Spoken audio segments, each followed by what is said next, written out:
Well, at NATO summit, be careful with that. And what kind of response do you get when you say that? You know, they are bigger, therefore they are more clever. The view is that Ukraine is winning this war. It doesn't sound like that's true. No, it's a lie. It's not just a misunderstanding, it's a lie. It's impossible. Everybody who's in politics and understand the logic, the figures, the data, no way. Why is it impossible? It's tragedy for Ukraine. But they will run out earlier from the soldiers, number of soldiers, than the Russians. What finally will count is boots on the ground. And the Russians are far stronger, far numerous, more numerous There's more than the of Ukrainians. Many more.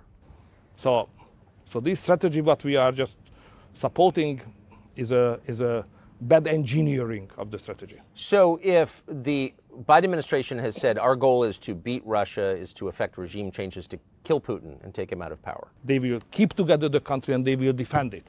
We finance more, they will invest more. If we send more technical equipment, they will produce more. So don't misunderstand the Russians. So they're not going to get sick of Putin and throw him out. Come on, it's a joke. At a certain point, they're going to need more men. They're going to need more soldiers. Where are they going to come from? That's the most risky question. So if any Western country would send any boots on the ground, that would mean a direct war between the West and Russia. And we are in a third world war immediately. So it's a very dangerous moment now. That's obvious to you. Absolutely. Not for me. Everybody on the street. All the ordinary citizens are aware that we are living in a very dangerous moment. So the third world war couldn't knocking on our door. So we have to be very, very careful. And that's my message always to America as well at NATO summit. Be careful with that. And what kind of response do you get when you say that? You know, they are bigger, therefore they are more clever. So that's always the case. I have to ask you about Nord Stream. So it seems very obvious that the Biden administration blew up Nord Stream, either directly or through proxies. I've never heard anyone dispute that, really.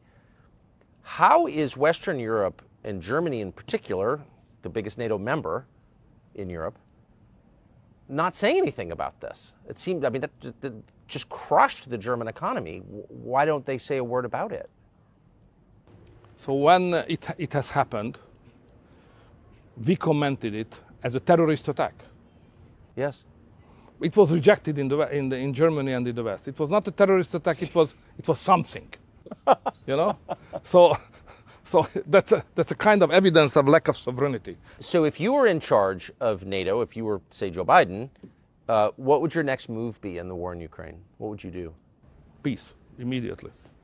Call back Trump. That's the only way out. We should make a deal with the Russians on the new security architecture to provide security, sovereignty for Ukraine, but not membership in NATO.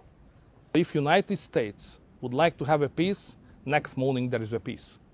Because it's obvious that the Ukrainians, the poor Ukrainians on their own, they are not competitive in this war. So if there is no money and there is no equipment from the West and especially from the United States, the war is over. Yes. The solution is in your hand. Is in the hand of your president. The United States can do it, nobody else. In the Western societies, politics very often led by intellectuals. And the intellectuals like to be ideologists, a special approach from the ideological point of view. And you know, ideology is a very difficult thing because it has an exclusivity. So when the liberal says that this is the interpretation of society, it means that this is the only way to interpret the society. If you do differently, you cannot be a good man. So we have another interpretation. We have a Christian and national, more traditional interpretation of human being and society. But they can't accept it because it's different. So we are plural, they are hegemonistic. That's the problem. So the intolerance is baked in. It's part of... It's coming from the ideology. Absolutely. The liberal ideology, basically. Liberal originally meant freedom.